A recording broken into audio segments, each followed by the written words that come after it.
नमस्कार दोस्तों, आज हम बात करेंगे आपके डाउट्स की। ठीक है जी। तो सबसे पहले डाउट है जी, ईटीटी 6635 में कोर्ट में क्या बीएड इन होगी या आउट होगी। तो इसका आंसर है जी, जो ज़्यादातर चांस बन रहे हैं वो तो बीएड के आउट होने के चांस बन रहे हैं जी। ठीक है जी। और ये काफ़ी सारे जो नोटिफिकेशन भी वायरल हो रहे हैं, कोर्ट के ऑर्डर भी वायरल हो रहे हैं।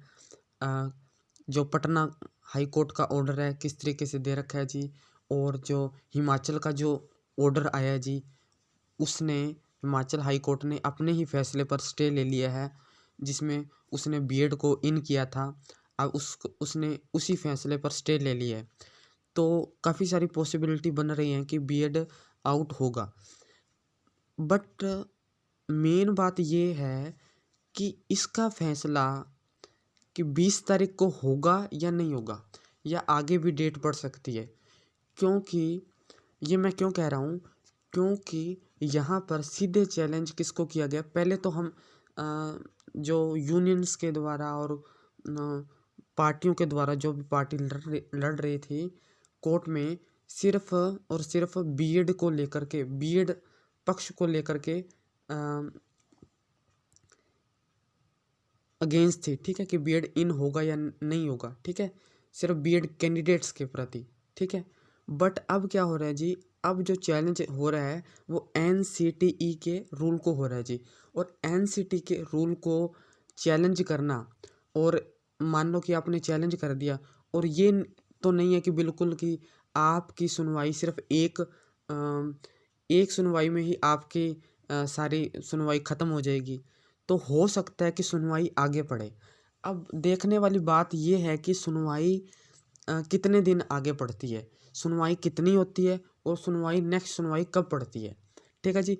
ये 100% बिल्कुल श्योर नहीं है कि सुनवाई कि आखिरी 20 तारीख की सुनवाई आखिरी सुनवाई हो। ठीक है, हो भी सकती है, बट ज़्यादातर पॉसिबिलिटी नहीं बन रही है। क्योंकि हम ये कहें कि हमारे पास काफ़ी फैक्ट हैं, हमारे पास तथ्य हैं, और जिन्होंने केस लगा रखा है यानी कि बीएड वालों ने, वो भी तो अपनी तरफ से कोई ना कोई डॉक्यूमेंट्स और कोर्ट केसेस और कोई ना कोई ऐसी डॉक्यूमेंट्स तलाश रहे होंगे, कोर्ट के ऑर्डर तलाश रहे होंगे, या किसी भी प्रदेश के जहाँ पे बीएड को अलाउ कर रखा होगा। तो वो भी अपने डॉक्यूमेंट्स अपने स्तर पे अपने लेवल की तैयारी कर रहे हैं। ठीक है जी। तो अपने को भी पूरी तैयारी रखनी है। ठीक है, अपने को ये नहीं है कि हम तो कोर्ट केस जीते पड़े हैं जी। ठीक है जी, इस तरीके से अपने को नहीं सोचना है जी। ठीक है जी, अपने को पूरी तैयारी रखनी है जी अपनी। ठीक है जी। अब बात करते हैं जी, कोर्ट केस की डेट कितनी सुनवाई हो सकती है जी, या कितनी देर की सुनवाई दे सकता है, नेक्स्ट सुनवाई कब दे सकता है। ठीक है जी। अगर सुनवाई 5-5 दिन के गैप में डलती है, या 2-2 3-3 के गैप में डलती है, तो इसका मतलब साफ होता है कि जज साहब काफ़ी सीरियस हैं, और इस केस को सीरियसली ले रहे हैं और ख़त्म करना चाहते हैं जल्द से जल्द। ठीक है जी। अगर कोर्ट की सुनवाई 15 दिन 20 दिन पर डलती है, तो आप ये मान करके चलें कि आपको ज्वाइनिंग नहीं करवाई जाएगी। ठीक है जी, आपको ज्वाइनिंग नहीं करवाई जाएगी। ठीक है जी।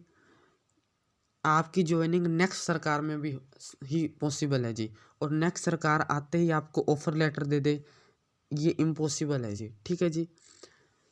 उसमें भी आपको फिर 3-4 मंथ लग जाएंगे। ठीक है जी, ज्वाइनिंग लेते लेते। ठीक है जी, ये बात थी। ठीक। और दूसरी बात हम करते हैं, ये क्वेश्चन हो गया, उसके बाद हम बात करते हैं ईटीटी 6635 और जनरल पर जनरल और ईवीएस पर कोर्ट केस लग सकता है या नहीं लग सकता। हाँ, इस मामले पे भी कोर्ट केस कुछ तो बोल रहे हैं लग सकता है, कुछ बोल रहे हैं यूट्यूबर्स, अदर यूट्यूबर बोल रहे हैं नहीं लग सकता, क्योंकि जो डिपार्टमेंट ने कैंडिडेट से 2-2 फार्म भरवा लिए, और ये उनका नैतिक अधिकार है 2 फार्म भरवाने का, और ऐसा कुछ वगैरह वगैरह बोल रहे हैं। ठीक है जी। आपको पता है कि डिपार्टमेंट ने काफ़ी सारे नियमों को ताक पे रखते हुए या नियमों को बाईपास करते हुए किसी ना किसी तरीके से छूट दी है। ठीक है, जैसे 2364 पोस्ट में ETT 2364 वाली पोस्ट में किस तरीके से वॉलंटियर्स को इन किया था, किस तरीके से बीएड को इन किया था, और तरह तरह के जो जो सहूलतें हैं वो छूट है वो दी थी, जिसकी वजह से वो भर्ती स्टक हो गई थी। ठीक है जी, इसी तरीके से 66-35 में भी डिपार्टमेंट ने इसको गलती भी कह सकते हैं भी, जो कोर्ट केस लगाएगा कि वो कह भी सकता है कि उस डिपार्टमेंट ने नियमों को बाईपास करने के लिए, क्योंकि जो EVS की सीटें हैं जी वो उतनी ही भरी जाएंगी जितनी की हैं एक्चुअल में नोटिफिकेशन में है जी। ठीक है जी, उसमें ओपन में नहीं जा सकता कैंडिडेट। अगर ओपन में भी जाएगा तो भी सीट सिर्फ उतनी ही भरी जाएंगी। ठीक है जी, पर डिपार्टमेंट ने क्या किया जी, नियमों को बाईपास करने के लिए कैंडिडेट से डबल फार्म भरवा लिए। अब जो कैंडिडेट है कि हमने तो डबल फार्म भरा है जी, हमने तो फीस भरी है जी, तो ये गलती डिपार्टमेंट ने की है। ठीक है जी, और इसका क्या बनता है आगे कुछ नहीं कहा जा सकता जी।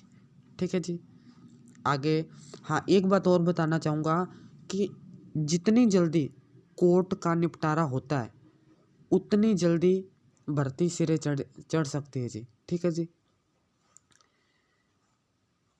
अगर जितनी लेट भर्ती हुई तो कोई ना कोई एंगल, जो कोर्ट केस करने वाले जो लोग हैं, कोई ना कोई एंगल ढूंढ के कोर्ट केस लगा देंगे और इस भर्ती का हाल भी कैसे बना देंगे, 2364 जैसा बना देंगे। आपको सब जानते ही हो। ठीक है जी, हाँ तीसरा क्वेश्चन है जी, ETT 6635 पर +2 वाले कोर्ट केस लगा सकते हैं या नहीं लगा सकते।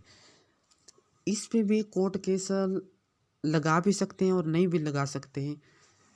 इसमें फैक्ट ये बन रहा है कि इसमें जो +2 वाले कैंडिडेट हैं जी वो 2364 केस का हवाला देते हुए का जो ऑर्डर है उसका हवाला देते हुए कोर्ट केस लगा सकते हैं कि 66-35 में भी एक्स्ट्रा मार्क्स दिए हैं जी। ठीक है जी, और कोर्ट ने कहा है कि किसी भी तरीके की एक्स्ट्रा मार्क्स जिसमें छूट दे रखी है, नाजायज़ छूट दे रखी है जी, वो एप्लीकेबल नहीं है जी। ठीक है जी, जो सिलेक्शन है जी प्योरली क्या किस पे बेस होना चाहिए, रिटन जो रिटन है, जो आपका स्क्रीनिंग एग्ज़ाम है उसी के बेस पे होना चाहिए। ठीक है जी, तो इसके पर भी कोर्ट केस हो भी सकता है और नहीं भी हो सकता। ठीक है जी, तीसरा क्वेश्चन खत्म। और चौथा क्वेश्चन है जी, ETT 66 भर्ती पूरी होगी या नहीं होगी। जी इसका आंसर ये है कि काफ़ी सारे यूट्यूबर बोल रहे हैं कि जो भर्ती प्रोसेस में है जी उसकी ज्वाइनिंग होगी ही होगी। अकॉर्डिंग टू रूल अगर देखा जाए, जो आचार संहिता लगी है जी उसकी जो गाइडलाइन है जी आई है जी, उसमें साफ लिखा है कि किसी भी प्रकार की न्यू भर्ती है ना वो नहीं की जाएगी, न्यू ज्वाइनिंग्स नहीं दी जाएंगी। ठीक है जी, इसमें साफ बात लिखी हुई है। और जो अदर यूट्यूबर्स चैनल हैं किस तरीके से वो भी बोल रहे हैं कि सिलेक्शन होगा, उनको ज्वाइनिंग लेटर मिलेगा और वगैरह वगैरह, ज़्यादातर पॉसिबिलिटी बन रही है कि नहीं मिलेंगे आचार संहिता में। अब कुछ कह रहे हैं कि बैक डेट में मिल सकते हैं जी। अब बैक डेट में इतनी पुरानी बैक डेट तो नहीं डाल सकते। अब मान लो 1 2 3 दिन की तो बैक डेट चल सकती है जी। अब 10 10 15 15 20 20 दिन की तो बैक डेट नहीं चल सकती ना। तो उसी तरीके से अभी तो ये भी नहीं पता कि 20 तारीख को कोर्ट का फैसला पूरा ख़त्म हो भी जाएगा या नहीं हो जाएगा। तो इस हिसाब से ETT 66 भर्ती पूरी होती दिखाई नहीं दे रही इस सरकार में। तो बाकी कुछ भी हो सकता है जी, सरकार चाहे तो कुछ भी कर सकती है। ठीक है जी, ये सरकार पे डिपेंड है। धन्यवाद। Thank you.